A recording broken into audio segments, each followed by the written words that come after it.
الصلاۃ والسلام علی رسول الکریم اما بعد فاعوذ باللہ من الشیطان الرجیم بسم اللہ الرحمن الرحیم اور الصلاۃ والسلام علیک یا رسول اللہ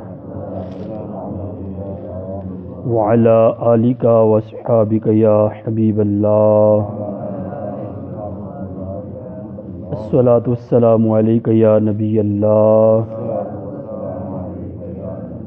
وعلی آلک واصحابک یا نور اللہ نویت سنت الاعتکاف۔ فرمان مصطفیٰ صلی اللہ تعالی علیہ وسلم اکثر الصلاۃ علی فإن صلاتکم علی مغفرۃ لذنوبکم او کما قال صلی اللہ تعالی علیہ وسلم۔ تاجدار کائنات صلی اللہ تعالی علیہ وسلم نے ارشاد فرمایا، مجھ پر کثرت سے درود پاک پڑھا کرو، تمہارا مجھ پر درود پاک پڑھنا تمہارے گناہوں کے لیے بخشش کا ذریعہ ہے۔ صلو علی الحبیب صلی اللہ تعالی علی محمد صلی اللہ تعالی علیہ وسلم۔ ہمارا درس کا سلسلہ چل رہا تھا فلسفہ معراج کیوں کروائی گئی، اس کی کئی حکمتیں ہیں۔ ایک حکمت ہم نے کل سنی تھی کہ جتنے فضیلتیں، جتنی کرامات سارے انبیاء علیہ السلام کو عطا کی گئیں، اس کی مثل یا اس سے بڑھ کر امام الانبیاء صلی اللہ تعالی وسلم کو کرامات معجزات عطا کیے گئے۔ دوسری حکمت اس کی یہ ہے کہ محبوب کریم صلی اللہ تعالی وسلم کی عظمت تمام کائنات پر ظاہر ہو جائے، اس لیے معراج کروائی گئی۔ ساری کی ساری کائنات پر تاجدار کائنات صلی اللہ تعالی وسلم کی عظمت کو ظاہر کرنا مقصود تھا۔ جیسے جب مسجد اقصیٰ میں حضور پہنچے، تمام انبیاء علیہ السلام کی وہاں امامت فرمائی۔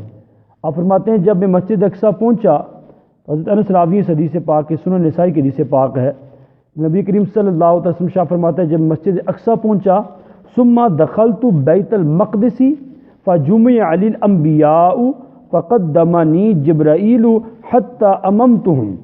تو جب میں وہاں پہنچا، سارے انبیاء وہاں موجود تھے، جبریل امین علیہ السلام نے مجھے آگے کیا اور عرض کی، یا رسول اللہ آپ سارے نبیوں کی امامت فرمائے۔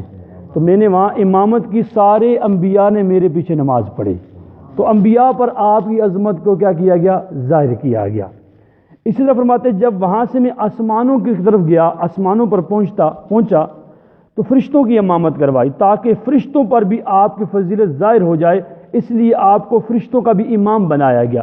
حدیث پاک میں ہے، خصائص الکبریٰ کے اندر یہ روایت موجود ہے، ام المؤمنین سیدہ عائشہ صدیقہ رضی اللہ تعالیٰ عنہ سے روایت ہے، رسول اللہ صلی اللہ تعالی وسلم نے شاہ فرمایا، شب معراج جب میں آسمانوں پر تشریف لے گیا تو جبرائیل نے اذان دی اور ملائکہ نے سمجھا کہ جبرائیل فرشتوں کو نماز پڑھائیں گے۔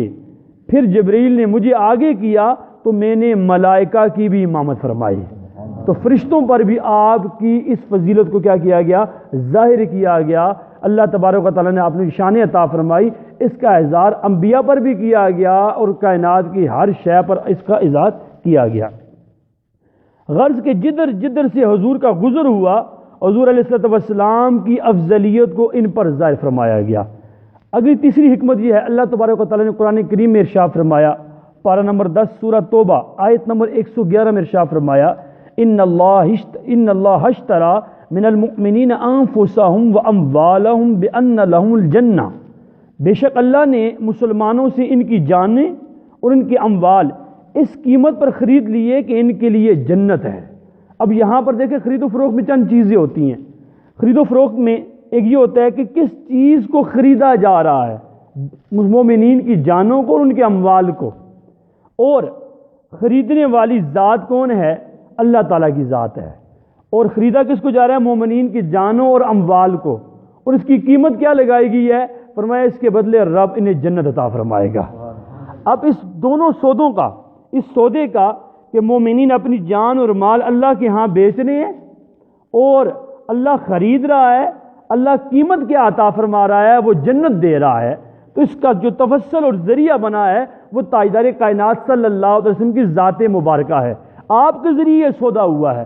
تو اللہ تبارک و تعالیٰ کے محبوب نے مومنوں کے مال اور جانوں کو تو دیکھ لیا تھا، اب معراج کی رات آپ کو سیر کروائی گئی کہ جو سودا مال اور جان مومنین دیں گے اس کے بدلے انہیں جنت دی جائے گی، تو اس جنت کو دیکھنے کے لیے معراج کی رات آپ کو سیر کروائی گئی ہے۔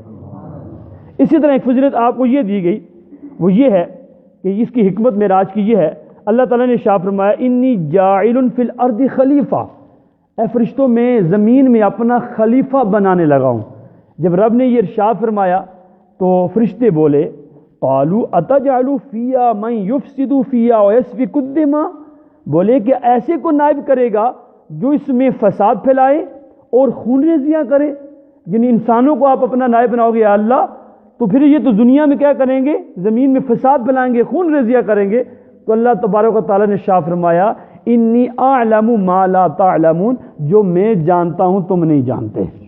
اب یہاں پر کیفیت کیا ہوئی، اللہ تعالیٰ یہ ارشاد فرماتا ہے حضرت آدم علیہ السلام کی اولاد سے اپنا محبوب محمد مصطفیٰ احمد مجتبیٰ صلی اللہ تعالی وسلم پیدا کروں گا۔ فرشتوں، تمہاری نظر فسادیوں پر ہے اور میری نظر محبوب کی آمد پر ہے، میری نظر محبوب کی آمد پر ہے، جن کے صدقے میں نے تمام کائنات بنائی ہے۔ جب فرشتوں نے یہ سنا تو دیدار کے مشتاق ہو گئے، اللہ تعالیٰ کی بارگاہ میں عرض کی اے مالک ایک بار اپنے محبوب علیہ السلام کو آسمانوں پر بلا تاکہ ہم ان کی زیارت سے مشرف ہو سکیں۔ تو اللہ تعالیٰ نے فرشتوں کی التجا قبول فرمائی، معراج کی رات اپنے محبوب علیہ السلام کو آسمانوں پر بلا کر فرشتوں کو زیارت کروائی۔ ایک راز یہ تھا معراج کا، اور ایک راز یہ تھا علامہ عثمان بن حسن بن احمد خوبری رحمۃ اللہ تعالی علیہ درۃ الناصحین میں اس روایت کو نقل کرتے ہیں، فرماتے ہیں ایک مرتبہ ایسا ہوا زمین اور آسمان کے درمیان مناظرہ ہو گیا، زمین اپنی فضیلت بیان کرنے لگی، آسمان اپنی فضیلت بیان کرنے لگا۔ زمین کہنے لگی میں تم سے افضل ہوں، آسمان کہنے لگا میں تجھ سے افضل ہوں، ہر ایک اپنے اپنے دلائل دینے لگے۔ اب ذرا غور کیجئے گا، زمین نے سب سے پہلے کہا آسمان کو کہ زمین نے آسمان پر فخر کرتے ہوئے کہا، کیا کہا؟ قالت الارض انا خیر منک، میں تجھ سے افضل ہوں، لأن اللہ تعالیٰ نے مجھے مزین کیا کن چیزوں سے؟ شہروں سے، دریاؤں سے، نہروں سے، درختوں سے، پہاڑوں سے اور دیگر کئی چیزوں سے مجھے زینت عطا کی۔ تو آسمان آگے سے بولا میں تجھ سے افضل ہوں، تو اپنے نہروں پر اتنا ناز کر رہی ہے، دیکھ میرے اندر کیا ہے۔ آسمان بولنے لگا انا خیر منک، میں تجھ سے بہتر ہوں، کیوں؟ لأن الشمس والقمر والکواکب والافلاق والبروج والعرش والکرسی والجنت، آسمان نے کہا کہ جواب دیا میں تجھ سے بہتر ہوں اس لیے کہ سورج، چاند، ستارے، آسمان، برج، عرش، کرسی، جنت مجھ میں ہی تو ہے۔ اب یہ آسمان نے جواب دیا، زمین بولنے لگی یاد رکھو جب ساری چیزیں تجھ میں ہیں۔ وقالت الارض فیا بیت، زمین نے کہا مجھ میں ایک گھر ہے، خانہ کعبہ، یزورہ، اس کے لوگ زیارت کرتے ہیں، ویطوفہ، اس کی زیارت بھی کرتے ہیں اور طواف بھی کرتے ہیں۔ کون کرتے ہیں؟ یطوفہ انبیاء والمرسلین والاولیاء وعامۃ المؤمنین، میرے اندر ایک گھر ہے جس کی زیارت اور جس کا طواف انبیاء بھی کرتے ہیں، مرسلین بھی کرتے ہیں، فرشتے بھی کرتے ہیں، اور کہا اولیاء بھی کرتے ہیں اور عام مومنین بھی کرتے ہیں، فرشتوں کا نام نہیں لیا۔ آغا آسمان نے کہا فیا بیت المعمور، میرے اندر تو بیت المعمور ہے، اور بیت المعمور یطوف بہ الملائکۃ السماوات، جو آسمانوں کے فرشتے میرا طواف کرتے ہیں۔ وفی الجنۃ التی ہی مأوی الارواح الانبیاء والمرسلین وارواح الاولیاء والصالحین، آسمان نے جواب دیا مجھ میں بیت المعمور ہے، اس کا طواف ملائکہ کرتے ہیں، اور مجھ میں جنت ہے جو تمام انبیاء، مرسلین، تمام اولیاء، صالحین کی مقدس روحوں کا ٹھکانہ ہے۔ انبیاء کی روحوں کا ٹھکانہ کیا ہے؟ یہ جنت ہے۔ آگے کہا زمین نے کہا، زمین نے آگے جواب دیا، ایسا جواب دیا اب آسمان خاموش ہو گیا۔ وہ جواب کیا تھا؟ زمین نے کہا سید المرسلین، خاتم النبیین، حبیب رب العالمین صلی اللہ تعالی وسلم، مجھ میں انہوں نے اقامت فرمائی ہے، اور آپ صلی اللہ تعالی وسلم نے شریعت مجھ پر جاری فرمائی ہے۔ جب یہ جواب زمین نے دیا تو راوی کہتے ہیں فلما سمعت السماء عجزت وسکنت عن الجواب، زمین عاجز آ گئی جواب دینے سے، آسمان عاجز آ گیا اور خاموش ہو گیا، اس سے جواب نہ بن پایا، چپ ہو گیا۔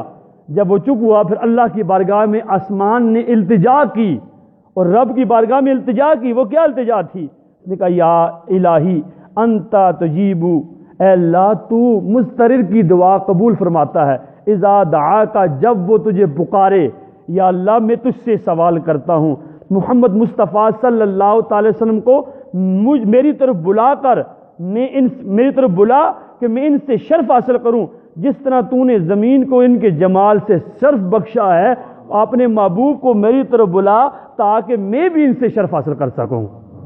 راوی کہتے ہیں جب آسمان نے اللہ کی بارگاہ میں یہ التجا کی تو اللہ تبارک و تعالیٰ نے فاجاب دعوتہا، اللہ نے اس کی دعا قبول فرما لی. اور دعا قبول کیسے فرمائی کہ معراج کی رات آسمانوں کو یہ شرف عطا ہوا کہ تاجدار کائنات آسمانوں پہ گئے، آسمانوں نے آپ کی زیارت کی ہے. ایک حکمت یہ تھی. اور ایک حکمت یہ ہے آپ کو معراج کروانے کی، سائنسدانوں اور کائنات میں غور و فکر کرنے والوں کے لیے نئی راہیں کھلیں. اور واقعہ معراج سے معلوم ہوا آسمان، چاند، ستارے انسان کی دسترس میں ہیں. ڈاکٹر اقبال نے خوب کہا تھا سبق ملا ہے یہ معراج مصطفیٰ سے مجھے، سبق ملا ہے یہ معراج مصطفیٰ سے مجھے کہ عالم بشریت کی زد میں ہے، کہ عالم بشریت کی زد میں ہے گردوں. یعنی مطلب کیا ہے؟ پورا عالم جو ہے وہ بشریت کے کنٹرول میں ہے. جتنا چاہے غور و فکر کرے اتنا وہ غور و فکر کر سکتا ہے، اس کی حکمتوں، اس کے رازوں سے پردہ اٹھا سکتا ہے. اور یہاں سے ایک بات اور ملی، واقعہ معراج سے یہ پتہ چلا کہ تیز رفتار حرکت کی کوئی حد نہیں ہے. ہزاروں کلومیٹر فی گھنٹہ رفتار سے چلنے والے راکٹ سے زیادہ تیز رفتار چیز بھی ایجاد کی جا سکتی ہے. کیونکہ سرکار علیہ السلام کا جو سواری تھی براق، اس کی رفتار پتہ کتنی تھی؟ کتنی رفتار تھی؟ جہاں اس کی نگاہ جاتی تھی وہاں اس کے اگلے قدم لگتے تھے. اتنی رفتار، خربوں اربوں کلومیٹر فی سیکنڈ بھی کہیں پھر بھی کم ہے. اب ہماری نگاہ آسمان تک جاتی ہے، ذرا غور کریں، آسمان کو دیکھ رہی نہیں دیکھ رہی؟ تو اس براق جانور جو تھا اس کی نگاہ جہاں جاتی تھی وہاں اس کے اگلے قدم لگتے تھے. اتنی رفتار. اس سے پتہ چلا کہ انسان بھی اتنے ہزاروں کلومیٹر فی گھنٹہ کی رفتار سے راکٹ، جہاز، کیا کچھ بنا سکتا ہے. یہ سارا کچھ ایجاد جو ہے واقعہ معراج سے ملتا ہے. اسی طرح ایک حکمت یہ ہے کہ اللہ تعالیٰ نے حضور علیہ السلام کو سارے خزانے عطا فرما دیے. اور اللہ تعالیٰ نے فرمایا انا اعطیناک الکوثر، اے محبوب ہم نے آپ کو خیر کثیر عطا فرمایا ہے. تفسیر ابن عباس کے اندر اس کی جو شرح لکھی ہوئی ہے، اس کا مطلب ہے ہم نے آپ کو خیر کثیر الکوثر عطا کیا. الکوثر سے مراد کیا ہے؟ الخیر کلہ، اے محبوب ہم نے آپ کو ہر خیر کا کل عطا فرما دیا ہے، ہر خیر کا کل عطا فرمایا ہے. اب بتائیں نا، علم ہونے میں جو ہے خیر ہے یا علم نہ ہونے میں خیر ہے؟ علم ہونے میں خیر ہے. تو پتہ چلا اللہ نے اپنے محبوب کو جو علم عطا فرمایا ہے وہ بھی کلی عطا فرمایا ہے، ہر خیر کا کل عطا فرمایا. غیب ہونے میں خیر ہے یا غیب ہونے میں خیر نہیں ہے؟ غیب ہونے میں خیر ہے. تو اللہ نے اپنے محبوب کو فرمایا اے محبوب ہم نے آپ کو غیب کا بھی کل عطا فرما دیا ہے. نور ہونے میں خیر ہے یا اندھیرا ہونے میں خیر ہے؟ نور ہونے میں خیر ہے. تو اللہ نے شاہ فرمایا انا اعطیناک الکوثر الخیر کلہ. کیا مطلب کیا ہے؟ اے محبوب ہم نے آپ کو نور کلی طور پہ بنایا ہے. آپ کا سر بھی نور ہے، آپ کا امامہ بھی نور ہے، آپ کی آنکھیں بھی نور ہے، آپ کے ہاتھ بھی نور ہے، آپ کے اعضاء بھی نور ہیں. یہاں تک اعلیٰ نے بات ہی ختم کر دی، فرمایا تیری نسل پاک میں ہے بچہ بچہ نور کا، تو ہے عین نور تیرا سب گرانہ نور کا. اب ذرا غور کریں، اللہ کے محبوب کو اللہ تبارک و تعالیٰ نے اپنے محبوب کو خزانوں کی کنجیاں عطا فرما دی. صحیح بخاری شریف کے اندر ہے، حدیث پاک ہے، حضور علیہ السلام شاہ فرماتے ہیں میں سو رہا تھا کہ تمام خزائن زمین کے خزانوں کی کنجیاں لائی گئیں اور میرے دونوں ہاتھوں میں رکھ دی گئیں، میرے دونوں ہاتھوں میں رکھ دی گئیں. حضور علیہ السلام رب کے خزانوں کے خزانچی ہیں.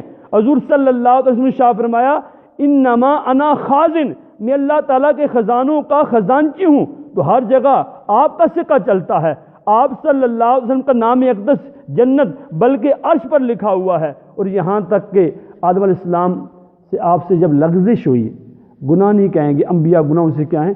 معصوم ہیں، پاک ہیں، ٹھیک ہے. لغزش ہوئی تو آپ نے 1000 سال تک روایت میں ملتا ہے آپ آسمانوں کی طرف دیکھا نہیں اور روتے رہے.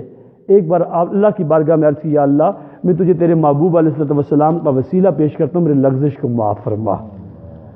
تو اب کیفیت کیا ہوئی؟ اللہ تبارک و تعالیٰ نے پوچھا اے آدم تو نے میرے محبوب کو پہچانا کیسے ہے؟ عرض کی یا اللہ میں نے جب تو نے مجھے پیدا کیا، مجھ میں اپنی روح پھونکی تو میں نے سر اٹھا کر دیکھا عرش کے پایوں پر، درخت کے پتوں پر، درخت کے تنوں پر ہر جگہ یہاں لکھا ہوا تھا لا الہ الا اللہ وہاں محمد رسول اللہ بھی لکھا ہوا تھا۔ میں سمجھ گیا تیرے نزدیک اس نام سے بڑھ کر، اس ذات سے بڑھ کر کوئی پیارا نہیں ہے، اس لیے میں نے اس کا وسیلہ پیش کیا ہے۔ تو اللہ تبارک و تعالیٰ نے شاہ فرمایا اے آدم تو نے سچ کہا ہے، اگر میں اپنے محبوب کو نہ پیدا کرتا تجھے بھی پیدا نہ کرتا۔ پھر اللہ تبارک و تعالیٰ نے آپ کی لغزش کو معاف فرما دیا۔ اب ذرا غور کریں، اللہ نے اپنے محبوب کو خزانوں کی کنجیاں عطا فرمائی۔ اعلیٰ حضرت فرماتے ہیں میں تو مالک ہی کہوں گا کہ ہوں مالک کے حبیب، یعنی محبوب و محب میں نہیں میرا تیرا۔ تو یہ ساری حکمتیں معراج کی رات کی سفر کی تھی، اور بھی کئی بے شمار حکمتیں ہیں، وقت کم ہے، اپنے موضوع کو اپنا ختم کرنا چاہتا ہوں۔ آگے انشاءاللہ واقعہ معراج، پھر واقعہ معراج میں جو کیٹیگری ہے کہ مسجد حرام سے مسجد اقصیٰ تک سفر ہوا، اس کا ثبوت کیا ہے، اس کے انکار کرنے والے کا حکم کیا ہے، پھر آگے دوسرا مسجد اقصیٰ سے آسمانوں تک جو سفر ہے اس کا حکم کیا ہے سدرۃ المنتہا تک، پھر اس کے بعد لا مکان تک رب کا دیدار اپنے سر کی آنکھوں سے کرنا، اس پر سارے دلائل انشاءاللہ اگلے دروس میں آئیں گے۔ اللہ تعالیٰ کی بارگاہ میں دعا ہے جو سنا عمل کرنے کی توفیق عطا فرمائے، آمین بجاہ النبی الامین صلی اللہ تعالیٰ علیہ وسلم۔